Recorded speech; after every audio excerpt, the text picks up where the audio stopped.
നമസ്കാരം. കൊറോണ കൊണ്ടേ പോകൂ എന്നൊരവസ്ഥയിലാണ് നിൽക്കുന്നത്.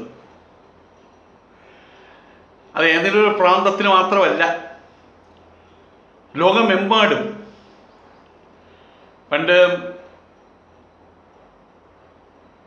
ഫ്ലൂ വന്നു കയറിയ സമയത്ത്, വസൂരി വന്നു കയറിയ സമയത്ത്, അതുപോലെ തന്നെ മറ്റുള്ള മഹാമാരികൾ അതൊക്കെ വന്ന സമയത്ത് അത് ഏതെങ്കിലും ഭാഗത്താണ് ഉണ്ടായിരുന്നത്. പക്ഷേ കൊറോണയുടെ സ്ഥിതി അതല്ല, നമുക്ക് എല്ലാവർക്കും അറിയാം. ഈ ഭൂലോകത്തിൽ എവിടെയൊക്കെ ആൾവാസം ഉണ്ടോ അവിടേക്കും കൊറോണ എത്തിപ്പെട്ടിട്ടുണ്ട്.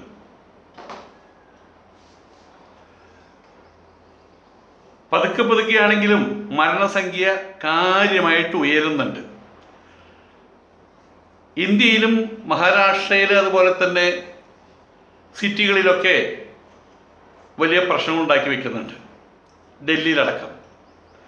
കേരളത്തിൽ വലിയ രൂപത്തിൽ ഇതിനെ പിടിച്ചു കെട്ടി എന്ന് പറയുമെങ്കിൽ പോലും പക്ഷെ പിന്നീട് എന്ത് സംഭവിച്ചെന്നറിയില്ല. ഇപ്പോൾ ഇന്നത്തെ റിപ്പോർട്ട് അനുസരിച്ച് 8000-അടുത്താണ് ഇപ്പോൾ എത്തിയിട്ടുള്ളത്.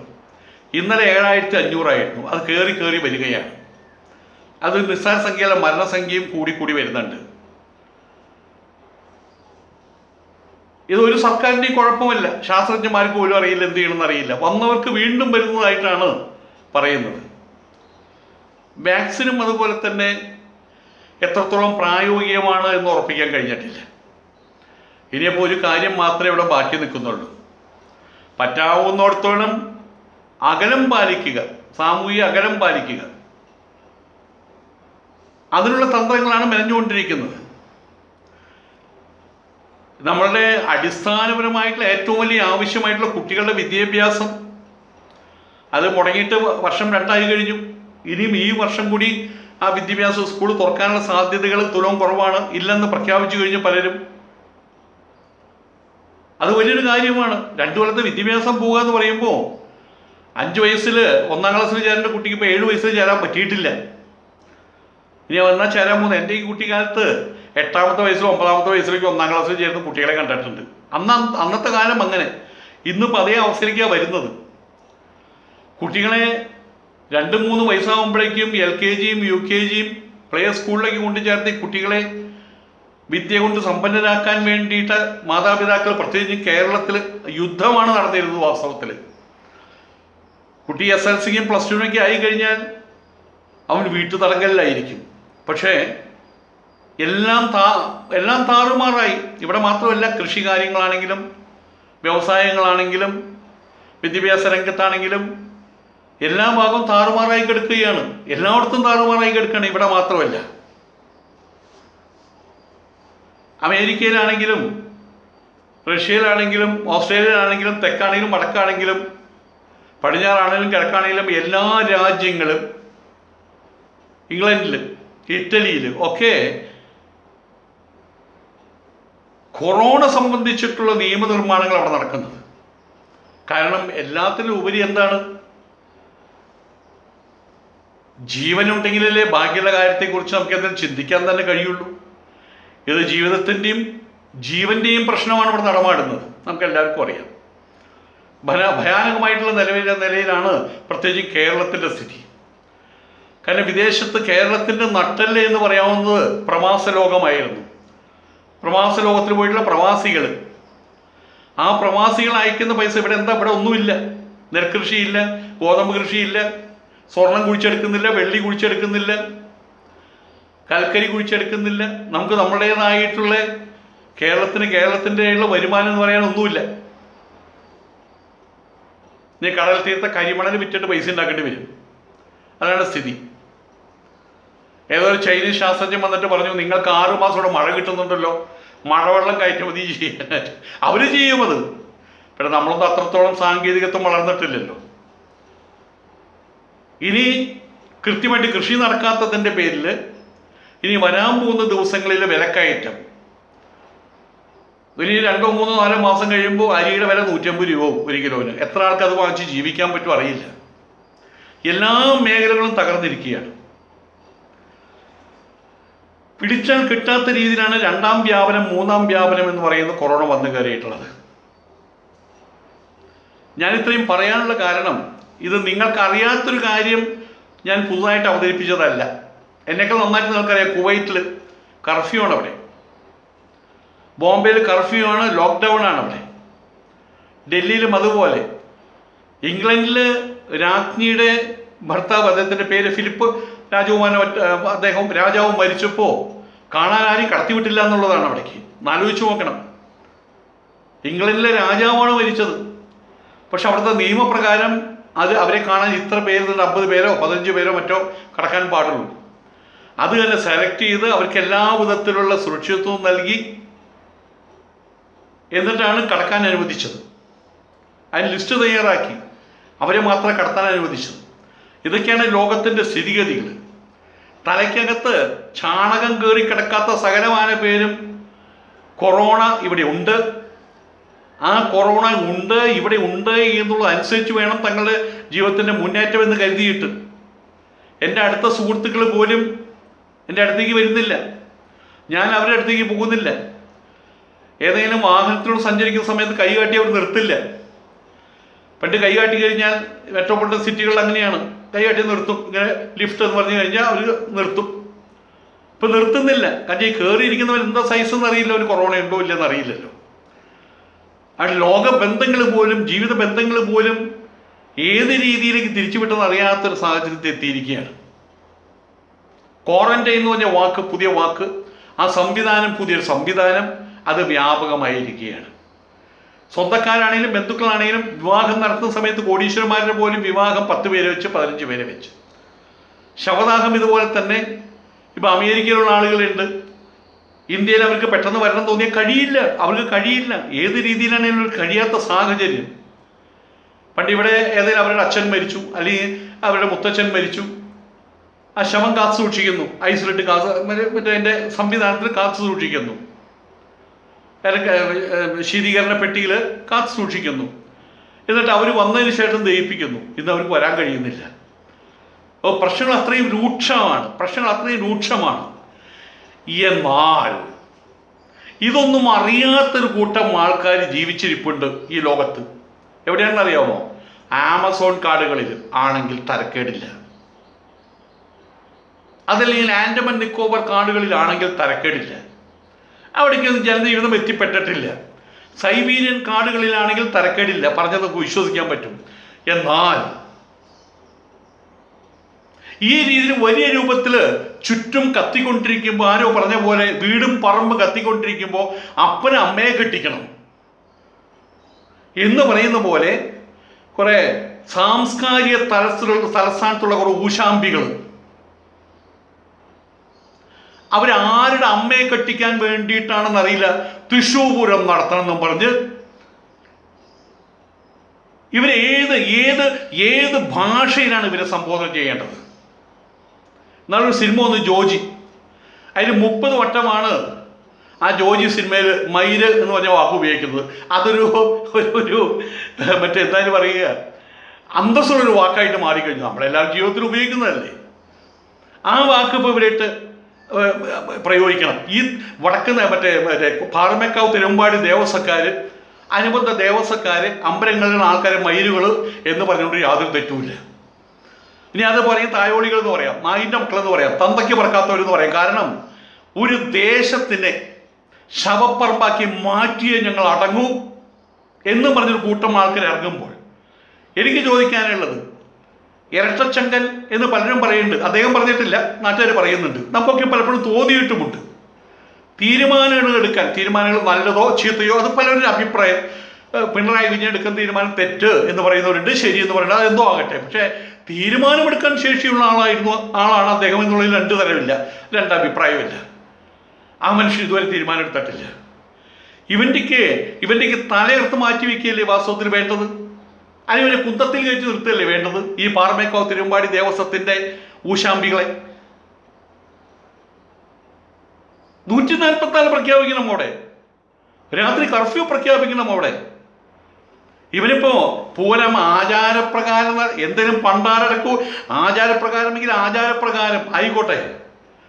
ആ രണ്ട് ചെണ്ടക്കാരും രണ്ട് കിങ്ങിണിയും കൊട്ടുന്ന ആൾക്കാർക്ക് കുഞ്ചിഞ്ചി കൊട്ടുന്ന ആൾക്കാരും വെച്ച് അങ്ങോട്ടും ഇങ്ങോട്ടും കറങ്ങിയിട്ട് എന്നും ഒഴിക്കുന്ന വെള്ളത്തിനേക്കാൾ കുറച്ചും കൂടി കൂടുതൽ വെള്ളം ഒഴിച്ച് എന്നും വലിച്ചെറിയുന്ന പൂവിനേക്കാൾ കുറച്ചും കൂടി പൂവ് വലിച്ചെറിഞ്ഞ് ആ പരിപാടി അവസാനിപ്പിച്ചാൽ പോലെ ഇവർക്ക്. നാട് മുഴുവൻ കത്തുകയാണ് ചെയ്യുന്നത് കൊറോണ കാരണം കൊണ്ട്. പലപ്പോഴും 8,000 വരെ അവിടെ സംഖ്യ പറയുന്നുണ്ടെങ്കിൽ പോലും എല്ലാവരും പറയുന്നത് അതല്ല, സംഖ്യേൻ്റെ ഇരട്ടി എന്നാണ് പറയുന്നത്. പുറത്തേക്ക് ഇറങ്ങാൻ പറ്റാത്ത സാഹചര്യം. അപ്പോഴവർ പറയുന്നത് 15 ആനപ്പിണ്ടം വേണമെന്ന്, 15 ആനകളെ വേണമെന്ന്. 15 ആനകൾ മാത്രമല്ല, ഒരു ഗ്രൂപ്പിന് 15 ആന, മറ്റേ ഗ്രൂപ്പിന് 15 ആന. പിന്നെ ഉപദേവതമാര് പിന്നെ വേറെ കുറേ എണ്ണമുണ്ട്. അതിലേക്ക് 2 ആന 3 ആന 4 ആന വെച്ച് അവിടേക്ക് വേറെ. ഇത് കാണാൻ വേണ്ടിയിട്ട് നമുക്കൊരു കാര്യം മനസ്സിലാക്കേണ്ടതുണ്ട്. ഒരു കുപ്പി വിഷം അവിടെ വെച്ചിട്ട് അച്ഛനമ്മയും വീട്ടിൽ നിന്ന് പുറത്തു പോയിട്ട് മക്കളോട് പറയാം, മക്കളെ അത് വിഷമാണ്, എടുത്ത് കുടിക്കരുത്, അങ്ങനെ പറയാറുണ്ടോ? അത് ഭദ്രമായിട്ട് പൂട്ടി വെച്ചിട്ടല്ലേ പോവുക. ഈ 10, 40, 50 ആനകളെ വെച്ച് തേക്കും കാണുന്ന വിസ്തൃതമായ സ്ഥലത്ത് ഡുണ്ടും പെപ്പരപ്പേ എന്ന് പറഞ്ഞ് കുടമാറ്റം നടത്തി കഴിഞ്ഞിട്ട് ആൾക്കാർ പറയാം അവിടേക്ക് വരരുതെന്ന്. അതാണോ വേണ്ടത്? പിണറായി വിജയൻ എന്ന് പറയുന്ന ആളെക്കുറിച്ചുള്ള സങ്കല്പങ്ങൾക്ക് മാറ്റം വരുത്തണോ? ഇതെല്ലാവരും ചോദിക്കുന്ന ചോദ്യമാണ്. ഞാൻ ചോദിക്കുന്ന ചോദ്യം മാത്രമല്ല. പറ്റില്ലെന്ന് പറഞ്ഞാൽ പറ്റില്ലെന്ന് വെക്കണം. ഇനിയിപ്പോൾ ഇലക്ഷൻകാരനാണെങ്കിൽ ഇനി പോട്ടെ, വോട്ടെടുപ്പ് കഴിഞ്ഞല്ലോ, ഇനിയെങ്കിലും ആ തീരുമാനം കൊണ്ടുവന്നൂടെ? ഈ സമയം വരെ ഇന്നവിടെ മീറ്റിംഗാണ്, തൃശ്ശൂർ മീറ്റിംഗാന്ന് പറഞ്ഞത്. ആ മീറ്റിങ്ങിൽ പങ്കെടുത്ത് വായ തുറന്ന് സംസാരിക്കാൻ മടിയുള്ളത് കൊണ്ട് ഒരാൾ പറഞ്ഞ് എനിക്ക് 2ാമത് കൊറോണ വന്നു, പനിയുണ്ടോ ഇല്ല, ചുമയുണ്ടോ ഇല്ല, ചങ്കുവേദനയുണ്ടോ ഇല്ല, കഴുത്തിൽ മറ്റേ വേദനയുണ്ടോ ഇല്ല, ഒന്നുമില്ല. എന്താ? അതൊന്നുമില്ല. കൊറോണ എന്ന് പറഞ്ഞിട്ട് ആശുപത്രിയിലോട്ട് അഡ്മിറ്റ് ആയിരിക്കുകയാണ് പണ്ടത്തെ മന്ത്രി സുനിൽ കുമാർ. ഞാനൊന്നും കണ്ടിട്ടില്ല കേട്ടിട്ടില്ല, എന്നോടൊരു തീരുമാനം ചോദിക്കും വേണ്ട, ഞാൻ അവശ നിലയിലാണെന്ന് പറഞ്ഞിട്ട് ആശുപത്രിയിൽ പോയി കിടന്നിരിക്കുകയാണ്. പ്രതി MLA, അവിടുത്തെ MLA ആണ്, മന്ത്രിയാണ് അദ്ദേഹം, ഇപ്പോഴും മന്ത്രിയാണല്ലോ. തുറന്ന് പറയാൻ പറ്റുന്നില്ല, നിർത്തിവെക്കണം നിന്റെ പണ്ടാരക്കെട്ട് തൃശ്ശൂർ പൂരം എന്ന് പറയാൻ പറ്റുന്നില്ല. ഈ തൃശ്ശൂർ പൂരം എന്ന് പറയുന്ന കുറെ പ്രേമികളുണ്ട് അവിടെ, പൂര പ്രണയിനിമാരും പ്രണയങ്ങളുണ്ട്. അവർക്ക് മറ്റുള്ള ഒന്നും ഒരു പ്രശ്നമല്ല. തൃശ്ശൂർ പൂരത്തിൻ്റെ റൗണ്ടിൽ ഏകദേശം 20-27 ഉപവഴികളുണ്ട് പുറത്തേക്ക് പോകാൻ വേണ്ടി. ഈ വഴികളിൽ മുഴുവൻ പട്ടാളത്തെ കാവൽ നിർത്തി, പോലീസിനെ കാവൽ നിർത്തി വരുന്നവരെ മുഴുവൻ പരിശോധിച്ച് സർട്ടിഫിക്കറ്റ് എഴുതി കൊടുത്ത് കടത്താവുന്ന ഒരു സാഹചര്യമാണോ തൃശ്ശൂർ പൂരത്തിനുള്ളത്? എക്സിബിഷൻ തുടങ്ങി വെച്ചിട്ടുണ്ട്, അവിടെ സ്റ്റാൾ എടുക്കാൻ ആൾക്കാർ തയ്യാറില്ല. ഇവർക്ക് മാതൃക കാണിക്കേണ്ടവരല്ലേ വാസ്തവത്തിൽ? കൊറോണ വന്ന സമയത്ത് ആ കൊറോണ ഒന്ന് ചുരുങ്ങിപ്പോയി. ഈ പ്രതീക്ഷ പോലെ ആയിരുന്നില്ല തുടക്കത്തിൽ. വന്നു, ഇപ്പോൾ ഒരു കൊറോണ മാത്രമേ ഉള്ളൂ, ഇനി പഴയ പോലെ ആകാം എന്ന് കരുതിയൊരു കാലഘട്ടം ഉണ്ടായിരുന്നു 1 വർഷം മുമ്പ്. അന്ന് അമ്പലങ്ങൾ തുറക്കണം, അവർ തുറക്കണം, ദൈവങ്ങൾക്ക് കടിയും ചൊറി ആരംഭിച്ചു, ഭക്തജനങ്ങളെ കാണാണ്ട്. അപ്പോൾ ഗവൺമെൻറ് പറഞ്ഞു എന്നാൽ തുറക്ക്. പക്ഷെ ആ സമയത്ത് തിരുവനന്തപുരത്ത് ഒരു വിവേകിയുടെ ശബ്ദം കേട്ടു. തിരുവനന്തപുരം പാളയം ജുമാ മസ്ജിദിലെ ഇമാം, ചെറുപ്പക്കാരൻ അങ്ങനെ പറഞ്ഞു, പരിപൂർണമായിട്ട് കൊറോണ അവിടുന്ന് മാറിയിട്ട് തുറന്നാൽ മതി, ജുമാ നമസ്കാരം എന്നിട്ട് മതി എന്ന് പറഞ്ഞു. അതേ കാര്യങ്ങളായിട്ട് കണ്ടു. ഇതുവരെ തുറക്കാൻ പറ്റിയിട്ടില്ല. പിന്നെ തൃശ്ശൂർ പൂരം ഒരു കാര്യം മനസ്സിലാക്കേണ്ടതുണ്ട്. കഴിഞ്ഞ പ്രാവശ്യം മുടങ്ങി, ആർക്കും ഒരു വയറിളക്കം ഉണ്ടായിട്ട് ആരും കെട്ടി തൂങ്ങി ആത്മഹത്യ ചെയ്യാൻ പോയിട്ട് ആരും മാറത്തടിച്ച് നിലവിളിച്ചിട്ടുമില്ല. ഇത്തവണ നടത്താൻ പറ്റുമോ എന്ന് നോക്കുകയാണ്. ഒരു കാര്യം അവർ മനസ്സിലാക്കണം, ഇനി കൊറോണ ഇല്ലാത്ത ലോകമൊന്നും ഉണ്ടാവാൻ പോണില്ല. തൃശ്ശൂർ പൂരത്തിൻ്റെ കുടമാറ്റവും തെക്കോട്ടിറക്കും വടക്കോട്ടിറക്കും പണ്ടാരക്കെട്ടൊക്കെ അവസാനിച്ചു മക്കളെ, അത് അവസാനിച്ചു. എല്ലാ ഗഡികളൊന്നും മനസ്സിലാക്കിയാൽ നല്ലത്. തൃശ്ശൂർ പൂരത്തിൻ്റെ കൂത്തമ്പി പഴയ പോലെ തൃശ്ശൂർ പൂരം വെടിയും അതൊന്നും അവിടെ നടത്താൻ സമ്മതിക്കില്ല, നടത്താൻ കഴിയില്ല. ഒരാളും ഒട്ടും വരാൻ പോകുന്നില്ല. ശബരിമലയായിരുന്നു, ശബരിമലയായി അത്. ഒരു പട്ടിക്കുഞ്ഞ് അവിടെ കയറുന്നില്ല. അവിടെ ഇതുപോലെ നോക്കി സ്റ്റാളുകളൊക്കെ പണിതിട്ടു. അപ്പോൾ ആ സ്റ്റാളുകളിലൊക്കെ എല്ലാവരും വന്ന് കയറിയാലെന്നറിയോ, ആ കാട്ടിലെ പട്ടികൾ എല്ലാ സ്റ്റാളുകളും സ്വന്തമാക്കി. അവിടെ സ്റ്റാൾ എടുക്കാൻ വേണ്ടിയിട്ട് ആന്ധ്രാപ്രദേശുകാരോ അല്ലെങ്കിൽ തമിഴ്നാട്ടുകാരോ കന്നഡക്കാരോ വന്നില്ല. അതുകൊണ്ട് ശബരിമല മോഹം നിന്നു. അവിടെ 10,000 പേരെ കെട്ടണോ 20,000 പേരെ കെട്ടണോ, നിങ്ങൾ എത്ര മണി കെട്ടിക്കോ, ആരോടും വരാൻ തയ്യാറാവില്ല എന്നുള്ളതാണ് സത്യം. ഇനിയെങ്കിലും ഈ ഒരു ബോധം അവരവരുടെ ഉള്ളിലേക്ക് അടിച്ചു കയറ്റേണ്ടതുണ്ട്.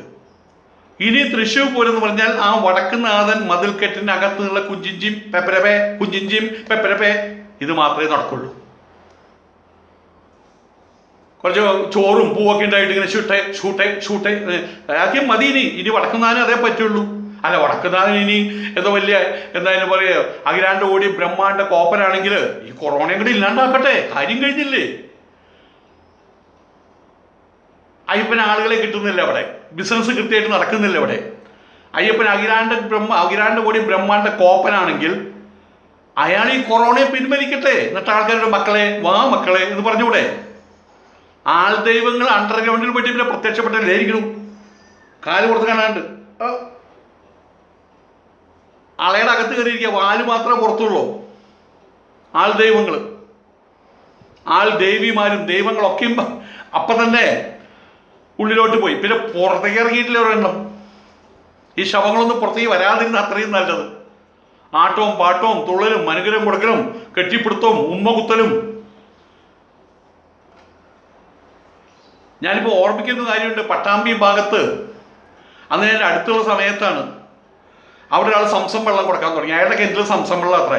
അവിടെ സൗദി അറേബ്യയിൽ നിന്നൊരു പൈപ്പ് ഇവിടേക്കുണ്ട് അത്ര. അത് ദൈവം കൊണ്ടുവച്ചതാണ്. എന്നിട്ട് അതിൽ നിന്ന് വെള്ളം കോരി ആൾക്കാർക്ക് കൊടുക്കുക. ഒരാൾ മുസ്ലിമാണ്. അയാൾ അധികാരം ഉണ്ടായില്ല. പിള്ളേർ പോയിട്ട് അയാളോട് പറഞ്ഞത് താൻ പൊക്കോയി ലോകത്തുനിന്ന്. അതെ, അവർ പറഞ്ഞൊരു വാക്കുണ്ട്, അള്ളാഹുവിന് വേറെ ബാപ്പ വേണ്ടെന്ന്. അള്ളാഹുവിന് സഹായി വേണ്ട, അള്ളാഹുവിനോടൊപ്പം ചേർക്കുന്ന ആളിവിടെ വേണ്ട എന്നാണ് പറഞ്ഞത്. അതുപോലെ ഇവിടെയുള്ള ആൾ ദൈവങ്ങൾ ഇങ്ങനെയുള്ള ഉമ്മകുത്തി കൊടുക്കുന്ന കെട്ടിപ്പിടിക്കുന്ന തമിഴ്നാട്ടിൽ കെട്ടിപ്പിടുത്ത ഉമ്മ എന്തൊക്കെയാ അവർ പറയുക. ഇതിനേക്ക് അടിക്കണം. ഇതിനേക്ക് കയറി ചെന്ന് മറ്റേ അതിൻ്റെ സാരി പൊക്കിയിട്ട് നല്ല പുളിവാറുകൊണ്ട് ചന്തിമ പട്ടക്കണം. അതാണ് വേണ്ടത് ഈ വേഷം കെട്ട് നടത്തുന്ന ആൾക്കാരെ. ഇവിടെ ശങ്കരാചാര്യൻ ഉണ്ടായിരുന്നു, യാജ്ഞവൽക്യൻ ഉണ്ടായിരുന്നു, വിശ്വാമിത്രൻ ഉണ്ടായിരുന്നു, ഭൂമ ഉണ്ടായിരുന്നു, ചിന്മയാനന്ദൻ ഉണ്ടായിരുന്നു, ഭൂമാനന്ദ കീർത്തിയുണ്ട്. ഇവരാരെങ്കിലും ഇത്രയും വൃത്തികേടുകൾ കാണിക്കുന്നുണ്ടോ ഇവിടെ? വിവേകാനന്ദൻ ഉണ്ടായിരുന്നു, ശ്രീരാമകൃഷ്ണ പരമഹംസൻ ഉണ്ടായിരുന്നു. ഇവരാരെങ്കിലും ഇത്ര വൃത്തികേട് കാണിക്കുന്നുണ്ടോ ഇവിടെ? ഇത് ആൾദൈവങ്ങൾ എന്ന് പറഞ്ഞാൽ അത് വേറൊരു കൂട്ടം ആൾക്കാർ. അതതിൻ്റെ പോട്ടെ, അത് ഇപ്പം ഏകദേശം ഒടുങ്ങി കഴിഞ്ഞിട്ടുണ്ട്. ദൈവം തന്നെ, യഥാർത്ഥത്തിലുള്ള ദൈവം തന്നെ കൊറോണ എന്ന് പറയുന്ന ആ അസ്ത്രങ്ങൾ വിട്ടിട്ട് എല്ലാത്തിൻ്റെയും വലിയ കൊമ്പ് തകർത്ത് കളഞ്ഞിട്ടുണ്ട്. അത് കഴിഞ്ഞിട്ടുണ്ട്, ഏകദേശം കഴിഞ്ഞിട്ടുണ്ട്. ഇപ്പം എല്ലാവരും അയ്യോ മൊത്തം നിലവിളിയാണ്. ഒറിജിനൽ ദൈവത്തെ വിളിച്ചത് നിലവിളി. ഇപ്പം ആൾദൈവത്തെ വിളിച്ചല്ല നിലവിളി. ആൾദൈവം തന്നെ അയ്യോ എന്ന് പറഞ്ഞിട്ട് നിലവിളിയാണ്. അപ്പം ഇവിടെ തൃശ്ശൂർ പൂരം, ഞാൻ ഈ പറയാൻ വരുന്ന വാക്ക് എന്നോടൊരാൾ പറഞ്ഞത്, സ്വാമി ഇതേ ആരെ അമ്മയെ കെട്ടിക്കാൻ വേണ്ടിയിട്ട് അവന്മാർ തൃശ്ശൂർ പൂരം നടത്തണമെന്ന് ചോദിച്ചത്. കറക്റ്റ് ചോദ്യം. അതിന് ഏറ്റവും വലിയ സങ്കടം സഖാവ് പിണറായി വിജയൻ, മിന്നൽ പിണറായി, അദ്ദേഹത്തെ കുറിച്ചൊരു ധാരണയുണ്ട്, ഇപ്പോഴും ഉണ്ട്. ആ ധാരണയുണ്ട്. ആ ധാരണ അദ്ദേഹമായിട്ട് തിരുത്തരുത്. ഇനി വരുന്ന അധികം നാളുകൾക്കുള്ളിൽ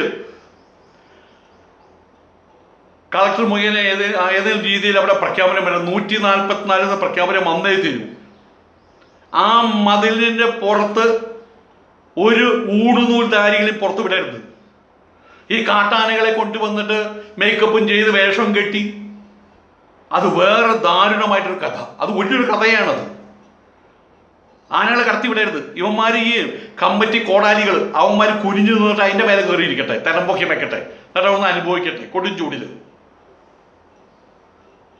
ഇവിടെ ലോകകപ്പും ഒളിമ്പിക്സും ഇതൊക്കെ നമ്മുടെ കൺമുമ്പിൽ കിടന്ന് കളിക്കുകയാണ്. അതിൻ്റെ ഒരു ഈ കുട മാറ്റി ആ കുട മാറ്റി ഈ കുട മാറ്റി, അത് പിന്നെ പറയാനൊരുത്തലുണ്ട് അവിടെ വാരില്. അങ്ങനെ ഇതാ പച്ചക്കുട വന്നു ആകാശം മുട്ടെ, ഇത് ചുവപ്പ് കുട വന്നു ആകാശം മുട്ടെ, പച്ചക്കുട വന്നു ആകാശം മുട്ടെ, വേറൊന്നും പറയാനില്ല. പൊന്നരക്കിട്ട് മുത്തക്കുട വന്നു ആകാശം മുട്ടെ, ഇത്രയും പറയണം, ആകാശം മുട്ടെ. ആളുകളെ സംബന്ധിച്ചിടത്തോളം അന്ന് അവിടെ സ്ത്രീകൾക്ക് കയറാൻ പറ്റും. കുറെ പുരുഷന്മാർ, ഇതിൻ്റെ ആൾക്കാരുടെ പോക്കറ്റടിക്കാരൻ്റെ എല്ലാവരും കൂടി വന്ന് അതൊരു രസം. ഇല്ലെങ്കിൽ അത് വേണ്ട, അത്രയേ ഉള്ളൂ. ഇല്ലെങ്കിൽ ആർക്കും ഇവിടെ വയറിളകാൻ പോകുന്നില്ല. ആയതുകൊണ്ട് തന്നെ സഖാവ് പിണറായി വിജയനാണ് ഭരിക്കുന്നത് എന്നുള്ളത് കൊണ്ട് ഞങ്ങളെപ്പോഴുള്ള ആൾക്കാർ പ്രതീക്ഷിക്കുന്നത് എപ്പോഴാണ് പൊട്ടി വീഴുക എന്ന് കാത്തിരിക്കുകയാണ്. 144 പ്രഖ്യാപനം താമസിക്കരുത്, സമ്മതിക്കരുത്. താമസിക്കരുത്. ഇവന്മാരുടെ ഈ ഊശാമ്പികളുടെ തൃശ്ശൂർ പൂരം കളി സമ്മതിക്കരുത്, ഒരു കാരണവശാലും സമ്മതിക്കരുത്. എല്ലാത്തിനും പിടിച്ച് വീട്ടിൽ കൊണ്ടിടും. അതേ മാർഗമുള്ളൂ. കാണിക്കുന്നത് തെമ്മാടിത്തരം തന്നെയാണ് കാണിക്കുന്നത്, തെണ്ടിത്തരം തന്നെയാണ് കാണിക്കുന്നത്. നമസ്കാരം.